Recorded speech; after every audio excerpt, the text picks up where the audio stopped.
राधे राधे। आशा करती हूँ कि आप सभी लोग खुश होंगे, स्वस्थ होंगे, मस्त होंगे। आज मैं आप लोगों को कथा सुनाने जा रही हूँ, संतोषी माता की कथा, शुक्रवार व्रत कथा। शुक्रवार को माता संतोषी की पूजा की जाती है, जो कि रिद्धि सिद्धि को देती हैं।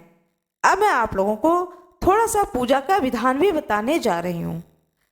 एक चौकी लें अथवा पाटा लें, उस पर लाल वस्त्र बिछाएं। उस पाटे के ऊपर माता संतोषी की फोटो अथवा प्रतिमा को स्थापित करें, कलश रखें, दीपक जलाएं। भोग में एक कटोरी में चने की दाल, गुड़ और मुनक्का रखें। कथा जितनी देर तक सुनते रहें, जय संतोषी माँ, जय संतोषी माँ ऐसा बोलते रहें। आप लोग भी कृपया कमेंट बॉक्स में जय संतोषी माँ अवश्य ही लिख दीजिएगा। जब कथा समाप्त हो जाता है तब आरती की जाती है। आरती करने के बाद में जो प्रसाद होता है उसे अपने पूरे परिवार में बांटना चाहिए। थोड़ा सा प्रसाद कटोरी में रख लेना है, क्योंकि स्वयं अन्न नहीं खाना है, इसलिए रात्रि के समय में एक बार अन्न का ग्रहण किया जाता है। सारा दिन फलाहार लिया जाता है। खट्टी चीजों को छूना और खाना वर्जित माना गया है। संतोषी माता के व्रत में नींबू, टमाटर, दही, आंवला न तो इन्हें छुआ जाता है और न ही इन्हें खाया जाता है। खट्टी चीजों का परहेज किया जाता है माता संतोषी के व्रत में। खाने में खीर है, पूड़ी है, दूध है, इस तरह की वस्तुएं खाई जाती हैं। मेवे का खीर बनाया जाता है, वह खाया जाता है फलहार में। इसके बाद जो जल होता है, जो कलश में जल रखा हुआ है, उस जल को पूरे घर में छिड़क करके बचे हुए जल को तुलसी के पौधे में डाल देना चाहिए। आइए अब कथा सुनते हैं बड़े ही भक्ति भाव से। एक बुढ़िया थी, उसके 7 बेटे थे। 6 बेटे कमाते थे, एक बेटा नहीं कमाता था। तो वह बुढ़िया जो कि कमाते थे 6 बेटे, उनको वह बढ़िया बढ़िया पकवान बनाकर खिलाती थी। लेकिन जो 7वां बेटा था, वह उसे 6 बेटों के जूठन, जो बचे हुए जूठन होते थे, उसे खिलाती थी, और जो चौके में थोड़ा बहुत खाना बच जाता था उसे खिलाती थी। जो 7वां लड़का था वह बड़ा ही भोला भाला था और सोचता था कि मैं कुछ भी नहीं कमाता हूँ, फिर भी मेरी माँ नित्य मुझे बढ़िया बढ़िया भोजन कराती है। इस बात को वह अपनी पत्नी से कहता है कि देखो मेरी माता का मुझ पर कितना प्यार है। वह बोली, क्यों नहीं, सबका जूठा बचा हुआ तुमको खिलाती हैं। वह बोला, भला ऐसा भी कहीं हो सकता है? जब तक कि मैं आंखों से न देख लूं, मैं यह बात नहीं मान सकता हूं। तब उसकी पत्नी ने हंसकर कहा कि तुम देख लोगे तभी मानोगे। कुछ दिन बाद बड़ा त्योहार आया। घर में 7 प्रकार के भोजन और चूरमा के लड्डू बने। यह जांचने को सिर दर्द का बहाना बना करके पतला कपड़ा सिर पर ओढ़ करके रसोई घर में ही वह 7वां लड़का सो गया। 6 भाई भोजन करने आए। उसने देखा कि माँ ने उनके लिए सुंदर सुंदर आसन बिछाए हैं, 7 प्रकार की रसोई परोसी है। वह आग्रह करके जिमाती है। वह देखता रहा। 6 भाई भोजन करके उठे। तब माता ने उनकी जूठी थालियों में से लड्डुओं के टुकड़ों को उठाया और एक लड्डू बनाया। जूठन साफ करके बुढ़िया ने पुकारा, उठो बेटा, 6 भाई भोजन करके गए, अब तू ही बाकी है, उठ न, कब खाएगा? वह कहने लगा, माँ मुझे भोजन नहीं करना है, मैं परदेश जा रहा हूँ। माता ने कहा, कल जाता हो तो आज ही जा। वह बोला, हाँ हाँ आज ही तो जा रहा हूँ। यह कहकर वह घर से निकल गया। चलते समय उसे अपनी पत्नी की याद आई।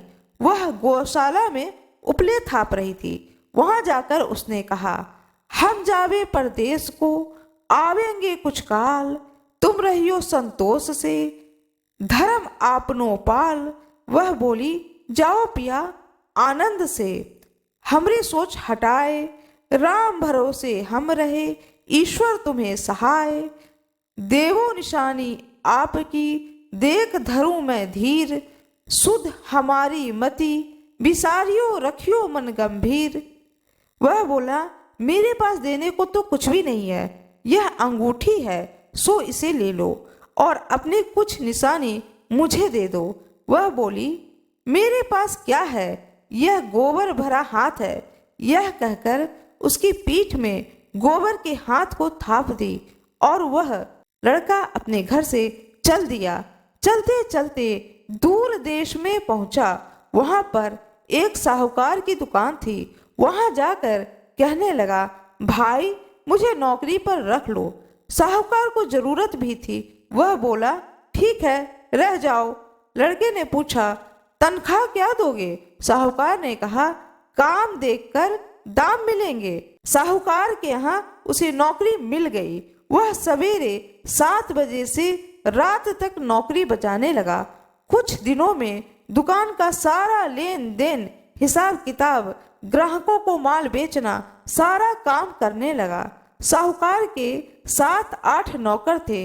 वे सब चक्कर खाने लगे कि यह तो बहुत ही होशियार बन गया है। सेठ ने भी काम देखा और 3 महीने में उसे आधे मुनाफे का साझीदार बना दिया। वह 12 वर्ष में ही नामी सेठ बन गया। मालिक सारा कारोबार उस पर छोड़कर बाहर जाने लगा। बहू पर क्या बीती सो सुनो। सास ससुर उसे दुख देने लगे। सारी गृहस्थी का काम कराकर उसे लकड़ी लेने जंगल में भेजते। इस बीच घर की रोटियां के आटे से जो भूसी निकलती, उसकी रोटी बनाकर रख दी जाती थी। फूटे नारियल के खोपड़े में पानी भरकर रख दिया जाता था। इस प्रकार दिन बीतते रहे। एक दिन वह लकड़ी लेने जा रही थी। रास्ते में बहुत सी स्त्रियां संतोषी माता का व्रत करती दिखाई दी। वह वहां खड़ी होकर के कथा को सुनने लगी। कथा समाप्त होने के बाद में उसने कहा, बहन, यह तुम किस देवता का व्रत करती हो और इसके करने से क्या फल मिलता है? इस व्रत के करने की क्या विधि है? यदि तुम अपने व्रत का विधान मुझे समझाकर कहोगी तो मैं तुम्हारा एहसान मानूंगी। तब उनमें से एक स्त्री बोली, सुनो, यह संतोषी माता का व्रत है। इसके करने से निर्धनता, दरिद्रता का नाश होता है और लक्ष्मी आती है। मन की चिंताएं दूर होती हैं। घर में सुख होने से मन को प्रसन्नता और शांति मिलती है। निः पुत्र को पुत्र मिलता है। प्रियतम बाहर गया हो तो जल्दी आता है। कुंवारी कन्याओं को मन पसंद वर मिलता है। राजद्वारे में बहुत दिनों से मुकदमा चलता हो तो वह खत्म हो जाता है। सब तरह से सुख शांति होती है। घर में धन जमा हो, पैसा जायदाद का लाभ हो, रोग दूर हो तथा जो कुछ मन में कामना हो वे सब इन संतोषी माता की कृपा से पूरी हो जाती है। इसमें संदेह नहीं है। वह पूछने लगी, यह व्रत कैसे किया जाए, यह भी बताओ तो बड़ी कृपा होगी। स्त्री कहने लगी, 1.25 रुपए का गुड़ चना लेना, इच्छा हो तो 5 रुपए या 11.25 रुपए का भी सहूलियत के अनुसार लेना। बिना परेशानी, श्रद्धा और प्रेम से जितना बन सके सवाया लेना। 1.25 रुपए से 5.25 रुपए तथा इससे भी ज्यादा शक्ति और भक्ति अनुसार लें। हर शुक्रवार को निराहार रह कथा सुनना। इसके पश्चात नियम का पालन करना।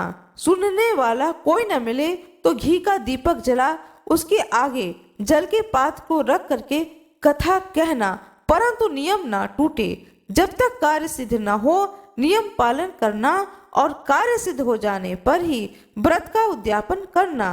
3 मास में माता फल पूरा करती हैं। यदि किसी के खोटे ग्रह हो तो भी माता 1 वर्ष में अवश्य कार्य को सिद्ध करती हैं। कार्य सिद्ध होने पर ही उद्यापन करना चाहिए, बीच में नहीं। उद्यापन में 2.5 सेर आटे का खाना तथा परिणाम में खीर तथा चने का साग करना। 8 लड़कों को भोजन कराना। जहाँ तक मिले देवर, जेठ, भाई बंधु कुटुंब के लड़के लेना, न मिले तो रिश्तेदार और पड़ोसियों के लड़के बुलाना, उन्हें भोजन कराना, यथाशक्ति दक्षिणा दे माता का नियम पूरा करना, उस दिन घर में कोई खटाई न खाए। यह सुनकर के बुढ़िया की बहू रास्ते में लकड़ी के बोझ को बेच दिया और उन पैसों से गुड़ चना ले माता के व्रत की तैयारी करने लगी और सामने मंदिर देख पूछने लगी, यह किसका मंदिर है? सब कहने लगी, संतोषी माता का मंदिर है। यह सुनकर माता के मंदिर में जा माता के चरणों में लौटने लगी, दीन होकर विनती करने लगी, माँ मैं निपट मूर्ख हूँ, व्रत के कोई भी नियम को नहीं जानती हूँ, मैं बहुत ही दुखी हूँ। हे माता, हे जगजननी, मेरे दुख को दूर करो, मैं तेरी शरण में हूँ। माता को दया आ गई। एक शुक्रवार बीता कि दूसरे शुक्रवार को ही इसके पति का पत्र आया और तीसरे को उसका भेजा हुआ पैसा भी आ पहुंचा। यह देख जिठानी मुंह सिकोड़ने लगी, इतने दिनों में पैसा आया है, इससे क्या बड़ाई है? लड़के ताने देने लगे। काकी के पास अब पत्र आने लगे, रुपया आने लगा। अब तो काकी की खातिर बढ़ेगी, अब तो काकी बुलाने से भी नहीं बोलेंगी। बेचारी सरलता से कहती, भैया पत्र आवे रुपए आवे तो हम सबके लिए अच्छा है। ऐसा कहकर आंखों में आंसू भरकर संतोषी माता के मंदिर में आ मातेश्वरी के चरणों में गिरकर रोने लगी। माँ, मैंने तुमसे पैसा नहीं मांगा, मुझे पैसे से क्या काम, मुझे तो अपने सुहाग से काम है, मैं तो अपने स्वामी के दर्शन और सेवा मांगती हूँ। तब माता ने प्रसन्न होकर कहा, जा बेटी, तेरा स्वामी आएगा। यह सुन खुशी से बावली हो घर में जा काम करने लगी। अब संतोषी माँ विचार करने लगी कि इस भोली पुत्री से मैंने तो कह दिया कि तेरा पति आएगा, पर वह आएगा कहाँ से? वह तो स्वप्न में भी इसे याद नहीं करता, उसे याद दिलाने तो मुझे जाना ही पड़ेगा। इस तरह माता बुढ़िया के बेटे के पास जा स्वप्न में प्रकट हो कहने लगी, साहूकार के बेटे सोता है या जागता है? वह बोला, माता सोता भी नहीं हूँ और जागता भी नहीं हूँ, बीच में हूँ, कहो क्या आज्ञा है? माँ कहने लगी, तेरा घर बार कुछ है या नहीं? वह बोला, मेरा सब कुछ है माता, माँ बाप भाई बहन पत्नी, क्या कमी है? माँ बोली, भोले पुत्र, तेरी स्त्री घोर संकट उठा रही है, माँ बाप उसे दुख दे रहे हैं, वह तेरे लिए तरस रही है, तू उसकी सुध ले। वह बोला, माता यह तो मुझे मालूम है, परंतु मैं जाऊं तो जाऊं कैसे? परदेश की बात है, लेन देन का कोई भी हिसाब नहीं है, कोई जाने का रास्ता नजर नहीं आता है, कैसे चला जाऊं? माँ कहने लगी, मेरी बात मान, सवेरे नहा धो करके संतोषी माता का नाम ले, घी का दीपक जला, दंडवत कर दुकान पर जा बैठना, देखते ही देखते तेरा लेन देन सब चुक जाएगा, जमा माल बिक जाएगा, सांझ होते होते धन का ढेर लग जाएगा। वह सवेरे बहुत जल्दी उठकर स्नान कर संतोषी माँ को दंडवत प्रणाम कर घी का दीपक जला दुकान पर जा बैठा। थोड़ी देर में वह देखता है कि देने वाले रुपए लाए हैं, लेने वाले हिसाब लेने लगे। कोठी में भरे सामानों के खरीदार नगद दामों में सौदा करने लगे। शाम तक धन का ढेर लग गया। माता का चमत्कार देख प्रसन्न हो मन में माता का नाम ले घर ले जाने के वास्ते गहना कपड़ा खरीदने लगा। वहां के काम से निपट करके वह घर को रवाना हुआ। वहां बहू बेचारी जंगल में लकड़ी लेने जाती, लौटते वक्त माँ के मंदिर पर विश्राम करती। वह तो रोजाना रुकने का स्थान था। दूर से धूल उड़ती हुई देखकर वह माता से पूछती है, हे माता, यह धूल कैसी उड़ रही है? तब माँ कहती है, हे पुत्री, तेरा पति आ रहा है, अब तू ऐसा कर, लकड़ियां के 3 बोझ बना ले, एक नदी के किनारे रख, दूसरा मेरे मंदिर पर और तीसरा अपने सिर पर। तेरे पति को लकड़ी का गट्ठर देखकर मोह पैदा होगा, वह वहां रुकेगा, नाश्ता पानी बना खाकर माँ से मिलने जाएगा। तब तुम लकड़ियों का बोझ उठाकर घर जाना और बीच चौका में गड्ढा डालकर 3 आवाज लगाकर कहना, लो सासू जी, लकड़ियों का गट्ठा लो, भूसे की रोटी दो, नारियल के खोपड़े में पानी दो, आज कौन मेहमान आया है। माँ की बात सुनकर बहू बोली, बहुत अच्छा है माता, कह करके प्रसन्न हो लकड़ियां के 3 गट्ठे ले आई। एक नदी के तट पर, एक माता के मंदिर पर। इतने में ही एक मुसाफिर आ पहुंचा। सूखी लकड़ी देखकर उसकी इच्छा हुई कि अब यहीं विश्राम करें और भोजन बनाकर खाकर गांव जाएं। इस प्रकार भोजन बना विश्राम कर वह गांव को गया, सबसे प्रेम से मिला। उसी समय बहू सिर पर लकड़ी का गट्ठर लिए आती है। लकड़ी का भारी बोझ आंगन में डालकर जोर से आवाज देती है, लो सासू जी, लकड़ी का गट्ठर लो, भूसे की रोटी दो, नारियल के खोपड़े में पानी दो, आज कौन मेहमान आया है। यह सुनकर के सास बाहर आ गई। अपने दिए हुए कष्टों को भुलाते हुए कहती हैं, बहू ऐसा क्यों कहती हो, तेरा मालिक ही तो आया है, आ बैठ, मीठा भात खा, भोजन कर, कपड़े गहने पहन। इतने में आवाज सुन उसका स्वामी बाहर आता है और अंगूठी देख व्याकुल हो माँ से पूछता है, माँ यह कौन है। माँ कहती है, बेटा यह तेरी पत्नी है, आज 12 बरस हो गए, तू जब से गया है तब से सारे गांव में जानवर की तरह भटकती फिरती है, काम काज घर का कुछ नहीं करती है, 4 समय आकर खा जाती है। अब तुझे देखकर भूसे की रोटी और नारियल के खोपड़े में पानी मांगती है।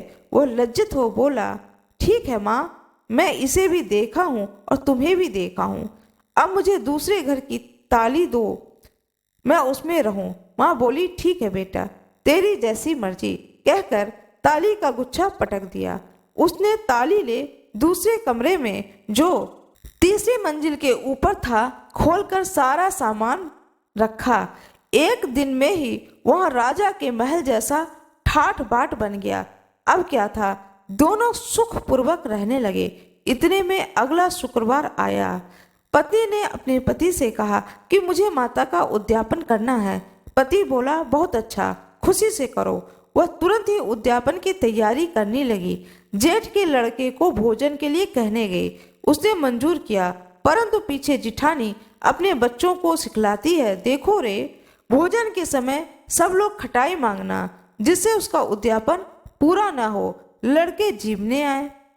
खीर पेट भर के खाई, परंतु याद आते ही कहने लगे, हमें कुछ खटाई दो, खीर खाना हमें भाता नहीं है, देख करके अरुचि होती है।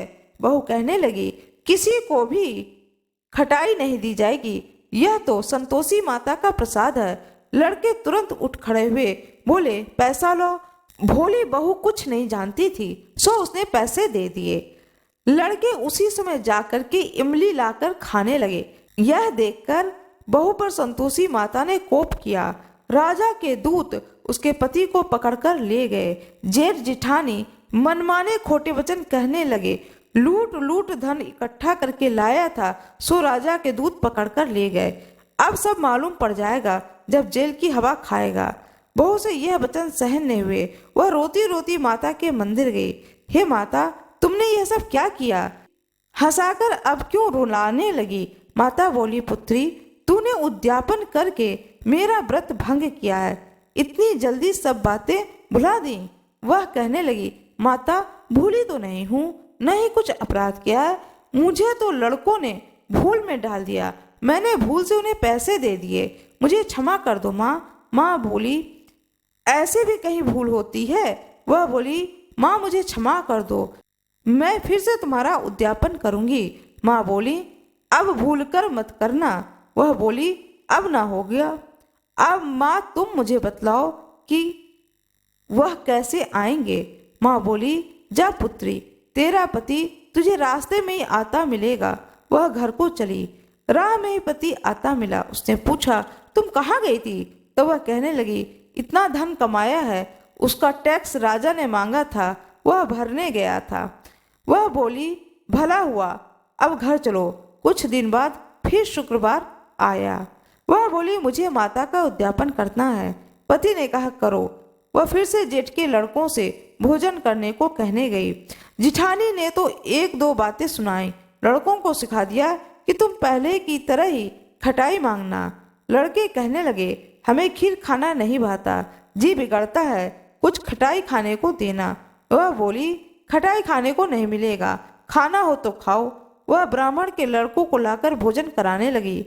यथाशक्ति दक्षिणा की जगह एक एक फल उन्हें दिया। इससे संतोषी माता प्रसन्न हुई।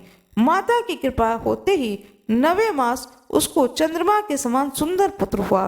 पुत्र को लेकर प्रतिदिन माता जी के मंदिर में जाने लगी। माँ ने सोचा कि यह रोज आती है, आज क्यों न मैं ही इसके घर चलूं, इसका आसरा देखूं तो सही। यह विचार कर माता ने भयानक रूप बनाया। गुड़ और चने से सना मुख, ऊपर सूंड के समान होंठ, उस पर मक्खियां भिन भिना रही थीं। दहलीज में पांव रखते ही उसकी सास चिल्लाई, देखो रे, कोई चुड़ैल चली आ रही है, लड़कों ने इसे भगाओ, नहीं तो किसी को खा जाएगी। लड़के डरने लगे और चिल्लाकर खिड़की को बंद करने लगे। छोटी बहू रोशनदान में से देख रही थी। प्रसन्नता से पगली होकर चिल्लाने लगी, आज मेरी माताजी घर आई हैं। यह कहकर बच्चे को दूध पिलाने से हटाती है। इतने में सास का क्रोध फूट पड़ा। बोली, इसे देखकर कैसी उतावली हुई है जो बच्चे को पटक दिया। इतने में माँ के प्रताप से जहाँ देखो वहीं लड़के ही लड़के नजर आने लगे। वह बोली, माँ जी, मैं जिसका व्रत करती हूँ यह वही संतोषी माता है। इतना कहकर वह झट से सारे घर के किवाड़ खोल देती है। सबने माता के चरण पकड़ लिए और विनती कर कहने लगी, हे माता, हम मूर्ख हैं, हम अज्ञानी हैं, हम पापी हैं, तुम्हारे व्रत की विधि हम नहीं जानते। तुम्हारा व्रत भंग कर हमने बहुत बड़ा अपराध किया। हे माता, आप हमारा अपराध क्षमा करें। इस प्रकार माता प्रसन्न होती हैं। माता ने बहू को जैसा फल दिया वैसा सभी को फल दे। कथा सुनने वाले को और कथा सुनाने वाले के मनोरथ को पूर्ण करें। संतोषी माता की जय हो, संतोषी माता की जय हो, संतोषी माता की जय हो। संतोषी माता की आरती। जय संतोषी माता मैया, जय संतोषी माता, अपने सेवक जन की, अपने सेवक जन की सुख संपत्ति दाता। जय संतोषी माता, सुंदर चीर सुनहरी माँ धारण कीनो, माता धारण कीनो, हीरा पन्ना दम के, हीरा पन्ना दम के, तन सिंगार लीनो। जय संतोषी माता।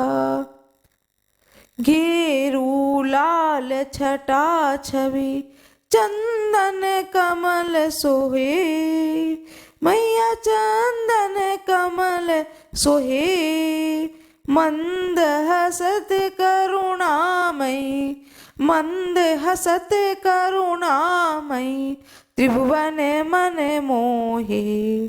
जय संतोषी मैया, स्वर्ण सिंहासन बैठी, चवर दुरे प्यारे, मैया चवर दुरे प्यारे, धूप दीप नैवेद्य मधु सेवा भोग धरे न्यारे।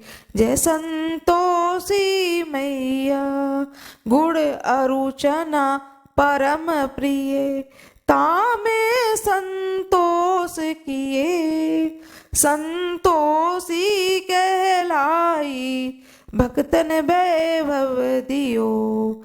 जय संतोषी मैया, शुक्रवार प्रिय मानत आज दिवस सोही, भक्त मंडली आई कथा सुनत मोही। जय संतोषी मैया, मंदिर जगमग ज्योति मंगल ध्वनि छाई। विनय करे हम बालक, विनय करे हम बालक, चरणन सिर नाई। जय संतोषी माई, भक्ति भाव में पूजा अंगीकृत कीजय। जो मन बसे हमारे, जो मन बसे हमारे, इच्छा फल दीजय। जय संतोषी माता, दुखी दरिद्र रोगी संकट मुक्त किए। बहुधन धान्य भरे घर, बहुधन धान्य भरे घर, सुख सौभाग्य दिए। जय संतोषी माता, ध्यान धरो ध्यान धरो जो नर तेरो, मनोवांछित फल पायो। पूजा कथा श्रवण कर, घर आनंद आयो। जय संतोषी माता, शरण कहे की लज्जा राखियो जगदम्बे। संकट तू ही निवारे, दयामयी अम्बे। जय संतोषी माता, संतोषी माता की आरती जो कोई नर गावे। रिद्धि सिद्धि सुख संपत्ति जी भर के पावे। जय संतोषी माता, मैया जय संतोषी माता। कृपया वीडियो को लाइक जरूर कर दीजिएगा, चैनल को सब्सक्राइब कर दीजिएगा, बेल आइकन अवश्य दबा दीजिएगा। आप सभी लोगों का बहुत बहुत धन्यवाद।